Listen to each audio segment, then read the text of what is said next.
Doctor Sreepadmanabhan, ആരോഗ്യ വകുപ്പിന് ഏകദേശം 10,000 കോടി രൂപയുടെ കുടിശ്ശികയുണ്ട് എന്നാണ് കണക്കുകൾ വ്യക്തമാക്കുന്നത്.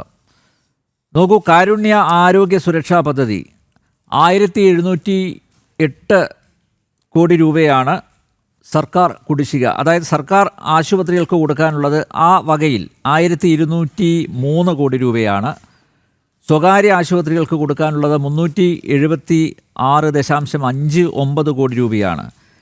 ആരോഗ്യ കിരണം പദ്ധതിയിലെ കുടിശ്ശിക 12.45 കോടി രൂപയാണ്. കാരുണ്യ ബെനവലൻറ്റ് ഫണ്ട് നമുക്കറിയാം, KM മാണി കൊണ്ടുവന്നൊരു പദ്ധതിയാണ്, അദ്ദേഹം ധനകാര്യമന്ത്രിയായിരിക്കുമ്പോൾ. അതിലുള്ള കുടിശ്ശിക 215.82 കോടി രൂപയാണ്.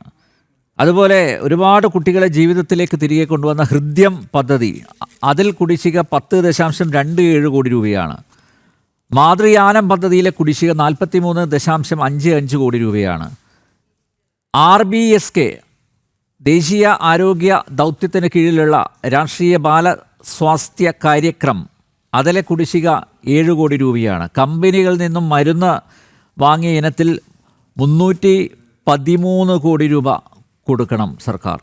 മെഡിക്കൽ സർവീസസ് കോർപ്പറേഷന് കൊടുക്കാനുള്ള കുടിശ്ശിക 693 കോടി രൂപയാണ്. ലഭിച്ച കണക്കുകളാണ് ഞാനിവിടെ അവതരിപ്പിച്ചിരിക്കുന്നത്. മൊത്തം കുടിശ്ശികയാണ്. ഒരു ഭാഗത്ത് ഈ കുടിശ്ശികകളുണ്ട്. ഇതിൽപ്പെട്ട നട്ടം തിരിയുമ്പോൾ അടിസ്ഥാന പ്രശ്നങ്ങൾക്ക് എങ്ങനെ പരിഹാരം കാണാൻ സാധിക്കും എന്നുള്ളത് ഒരു വലിയ ചോദ്യമല്ലേ? തീർച്ചയായിട്ടും ഒരു സർക്കാരിൻ്റെ പ്രയോറിറ്റികൾ എന്തൊക്കെയാണ്? ഒന്ന്, നമ്മൾ ഭക്ഷ്യസുരക്ഷ ഉറപ്പുവരുത്തണം. 2, നമ്മൾ ആരോഗ്യ സംരക്ഷണം അത് ഉറപ്പുവരുത്തണം. 3, നമ്മൾ വിദ്യാഭ്യാസ മേഖലയിൽ നമ്മൾ എന്താ പറയുക, ഒരു കൃത്യമായ സംവിധാനങ്ങൾ ഉറപ്പുവരുത്തണം.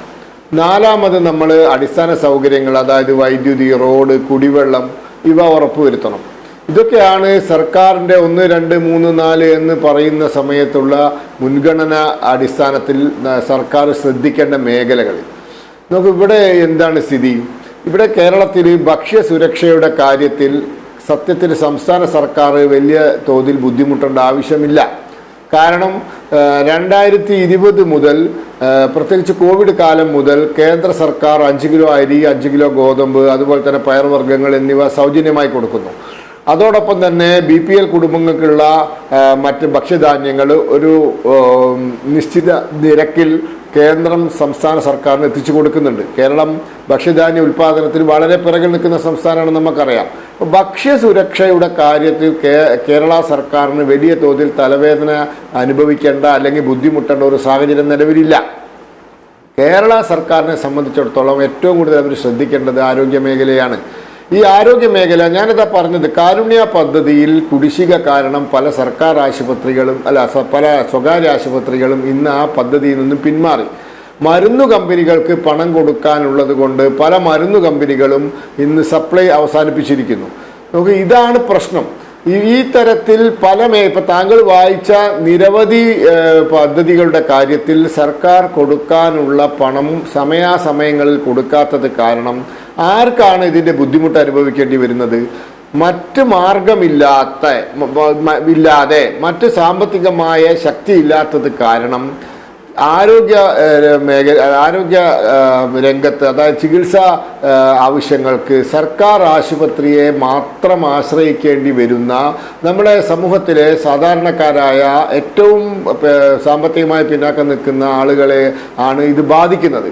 ഇപ്പോൾ സർക്കാർ ആശുപത്രിയിൽ വരുന്നവരെല്ലാം അത്തരത്തിൽ ആളുകളാണെന്നുള്ള വാദം നമുക്കില്ല.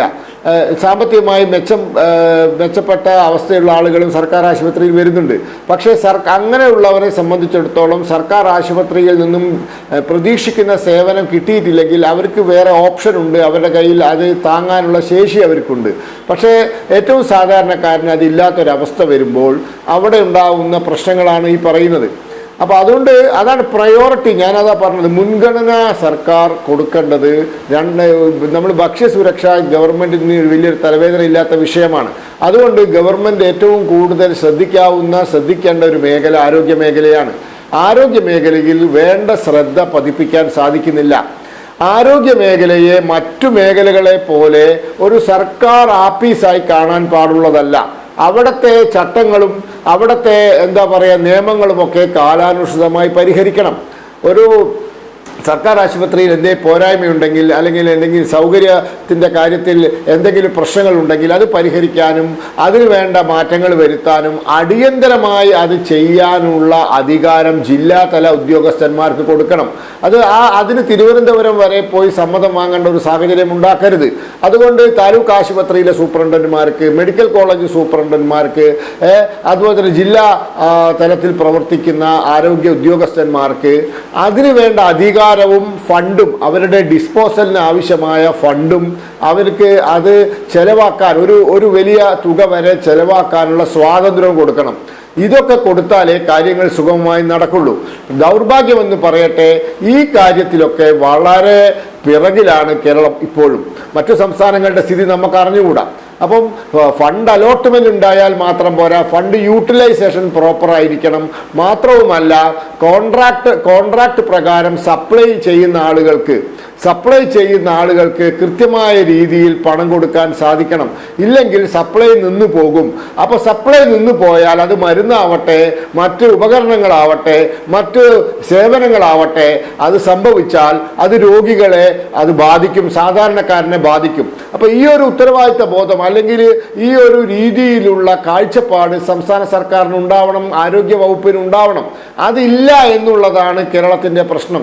കേരളം ഇപ്പോഴും മറ്റു സർക്കാർ ആപ്പീസുകൾ പോലെ പ്രവർത്തിക്കുന്ന ഒരു സ്ഥാപനമായി കേരളത്തിലെ സർക്കാർ ആശുപത്രികൾ മാറിയിരിക്കുന്നു. ഇതാണ് കേരളം നേരിടുന്ന ഏറ്റവും വലിയ പ്രതിസന്ധി എന്നാണ് നമ്മൾ കഴിഞ്ഞ കുറേ കാലമായി ഈ മേഖല പഠിക്കുന്ന സമയത്ത് നമുക്ക് മനസ്സിലാക്കാൻ സാധിക്കുന്നത്.